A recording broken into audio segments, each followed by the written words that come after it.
Okay, great. So I'm going to go first. My name is Doreen DiLeonardo, and thank you so much for your time today, Congressman. We certainly appreciate it.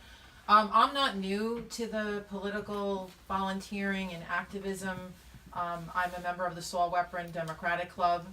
I'm also a member of the Eleanor Roosevelt Democratic Club, and I've been deeply involved in issues that have to do with healthcare. Being a cancer survivor, I know what it's like to be ill and then to be worried later that once you have a pre-existing condition, you can no longer get health care. So it's definitely been something I've been involved with for a while. I actually was the issue spokesperson for the Tony Avella campaign in 2009, going so far as doing a commercial speaking about Padovan not being in favor of women's health care. So that's a little bit about me, but this isn't really about me. This is about being part of a group of 150 concerned citizens from the 3rd Congressional District, united in an effort to protect and preserve our democracy. So the first issue is the Obamacare repeal and the Republican replacement plan. So we know that in the Congressional District, the 3rd District, we have 24,900 people enrolled in the ACA market. We know that there's been a decrease here of uninsured by 39% since the ACA became law. And nationwide, it covers up to 30 million people. It gives individuals that can't afford health care on their own the Medicaid expansion. It eliminates discrimination for pre-existing conditions. It also eliminated caps on care, lifetime care, and it provides many consumer protections to encourage wellness, and it also strengthened Medicare. However, it's not just those 30 million people now, because on Friday, the day that you drop news that you don't want anybody to hear about, the Republicans have had given us their health care plan. And they've spent the past 7 years discrediting, trying to defund and dismantle the Affordable Care Act. So now we know something about what Ryan, Pence, Price, and the rest of the Republican Party are planning for our health care. And the piece that's the most concerning and will impact many more people than those 30 million is the fact that it's based on raising taxes on the American people. So their plan, which actually originated in Mr. Price, Representative Price then, his bill, Empowering Patients First, and had 84 co-sponsors in the Republican Party. So they're very in favor of that bill. And part of the piece of that bill was currently your employer doesn't have to pay taxes on any of the health care dollars that he spends or she on you. This system's been in place since the 40s.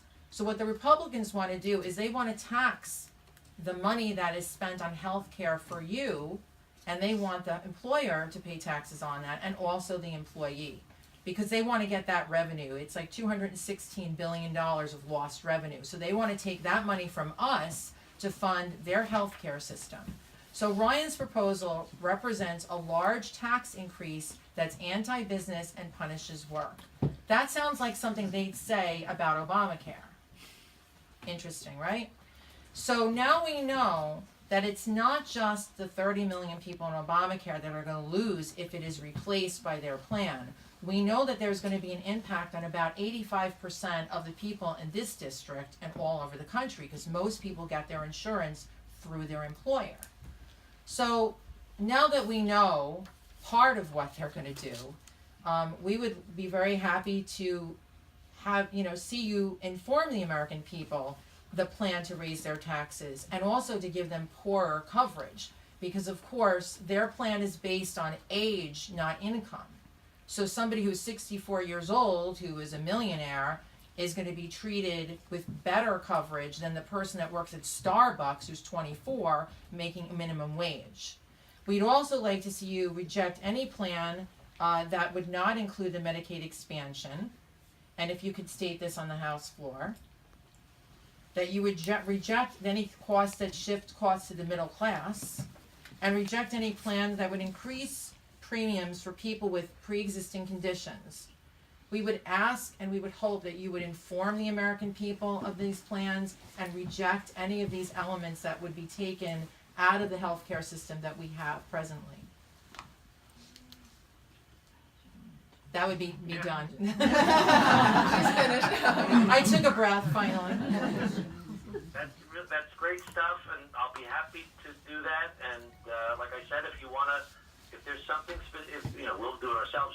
But if you want to, we'll be happy to consider any draft of anything you'd like me to say on the floor. And I'm certainly on board with everything that you're saying, and I agree with everything you're saying. And that's great. That's wonderful that you guys are all united on that. And that's wonderful. I think it's a winning message for you, because your district, we just drove out, we came from Queens, my husband and I, driving here, and all the way out here where my parents used to live, and it is an unusual district, but one thing that will unify people, nobody wants to pay more taxes. And if you say that, your constituents, Republicans, all of America is going to be like, that plan is more taxes, they're going to tax my health insurance, so I have to pay taxes. That's a winning argument for you, and it's. And I agree with that. But let me ask you this question: is that something that the Indivisible group throughout the nation is getting on board with that message, or is that just you guys locally? I don't know if they've caught up with it yet. They are on board with the Medicaid expansion not being taken out of the bill. They are the caps not being, no more caps on care. They're on board with all the things that have to do with,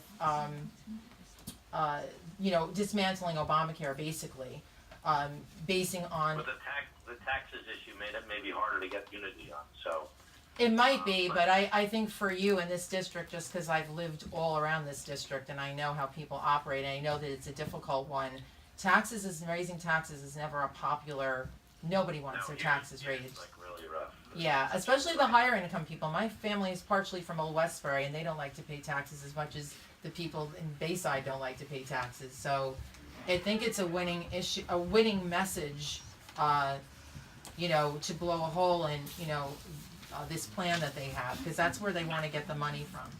Anyway. I just want